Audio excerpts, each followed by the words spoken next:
The UK always has been and remains a kind of top tier intelligence target. So they are willing to devote many resources to to covering this target. In recent years, due to a variety of reasons, in particular the Salisbury poisoning, they've seen their legal residency based in the embassy reduced. So in that sense, it's probably not surprising that they are looking more at illegals. 3 people suspected of being Russian spies in the UK have been arrested and charged after a large national security investigation. They're Bulgarian nationals. They were arrested in February, facing accusations of working for the Russian security services. They've been charged with knowingly possessing fake identity documents with improper intention. Well, those documents include things like passports, ID cards for Britain, Bulgaria, France, Italy, Spain, Croatia, Slovenia, Greece, the Czech Republic. Let's try and find out more. Nigel Inkster is the former director of MI6 who joins us on the line now. Nigel, good evening. Good evening. What kind of operation will have been taken part to try and identify who these individuals are? Well, it's very difficult to know how the security service came across them. It may have been intelligence that they developed themselves. It may have been the result of information provided by another service. It could have been, communications intercept. There's very little. It's very difficult to know. There are myriad ways in which this group could have been uncovered. And now we know they have been uncovered. What do we know of these identities of these individuals? Well, very little. Exactly what you just said, told your listeners. And we have no real idea what actual operational activity, if any, these people were engaged in. This is fairly typical for what is termed illegals in the trade. In other words, intelligence operatives who are operating under false identities with no obvious links to the governments that they are working for. And it's a technique that the Russian intelligence services are very fond of.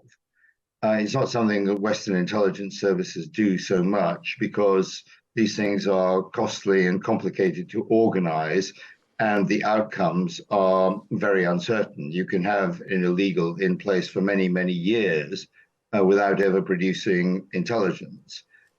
So we don't know what these people were primarily here to do. Were they here to service existing agents who couldn't be met by people from Russia's legal residency? Were they providing various operational support facilities? Were they undertaking missions in third countries using some of the documentation you referred to? We really don't know at the moment. When you see a story like this, you've got such a different perspective on this to all of us. What's your sort of gut reaction? Is it, yes, they've got some, or just tell me how you received the news? Well, it's no great surprise that there is activity like this going on, particularly since the Ukraine invasion. The UK's profile with Russia has increased. And for Russia, the UK always has been and remains a kind of top tier intelligence target. So, they are willing to devote many resources to covering this target. In recent years, due to a variety of reasons, in particular the Salisbury poisoning, they've seen their legal residency based in the embassy reduced. So in that sense, it's probably not surprising that they are looking more at illegals.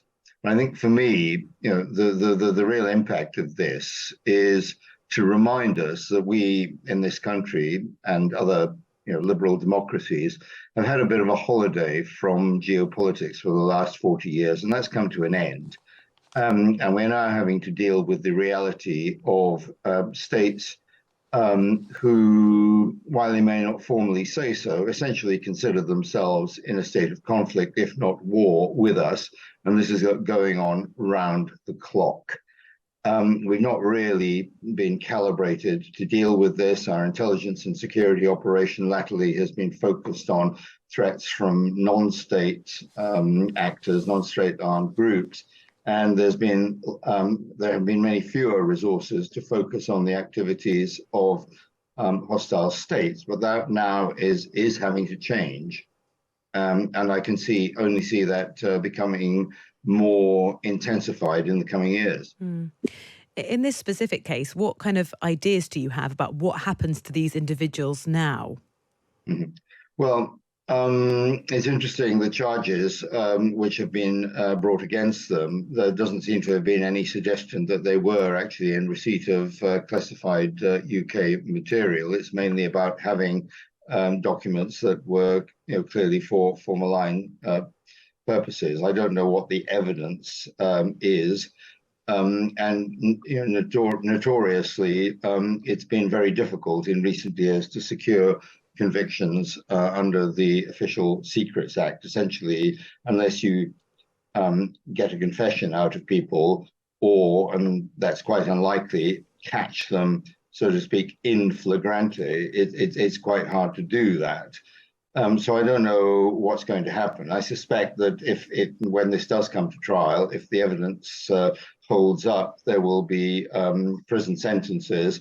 And probably at some point, if this runs true to form, there will be a negotiation, some kind of prisoner exchange, but that's somewhere in the future. Yeah.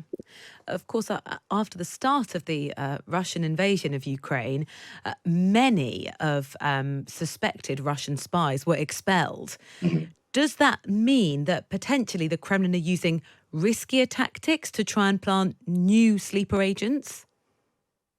It's possible. I mean, I think there's a clear division here between Russia's premier foreign intelligence agency, the SVR, which is fairly cautious and conservative in the way that it operates, and the more cavalier tactics employed by the military intelligence service, the GRU, and Russia's internal service, the FSB, which also has some capacity to operate overseas. Just latterly, things have not been going well for these services, and so I imagine the pressure is on to get more results more quickly, and that may indeed translate into a greater appetite for risk. Yeah, and what I think's been quite extraordinary about learning about some of the sleeper agents that have been discovered, of course, only the ones we know about, is previously, I think our impression is that these people would have some sort of diplomatic cover. They might have been Russian business people or journalists, but what we're seeing is these very rich, multi-layered identities that have got nothing to do with any area that you'd expect to be, involved in spying. It might be someone running literally a knitting shop in one case. So these are extremely elaborate lengths that are gone to, so that, as you said, some of these people are never called up to spy. Some people will think, well, we have no idea then who these people could be. That's clearly the point. Yeah, well, indeed, absolutely. And if you look back through past history, some of the sleeper agents that serviced major Soviet agents during the Cold War in this country were living very innocuous lives in British suburbs, doing things like running bookshops.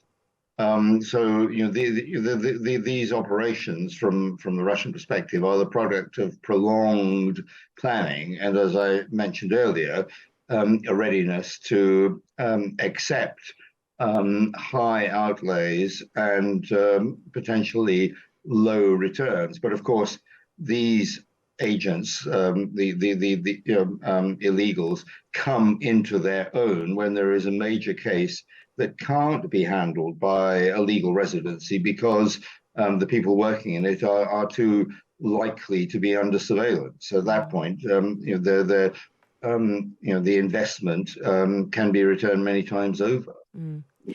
Nigel, thank you so much for your insight. It's been fascinating to hear a bit more about the sort of logistics behind all of these operations. Nigel Inkster, the former director of MI6, thank you so much.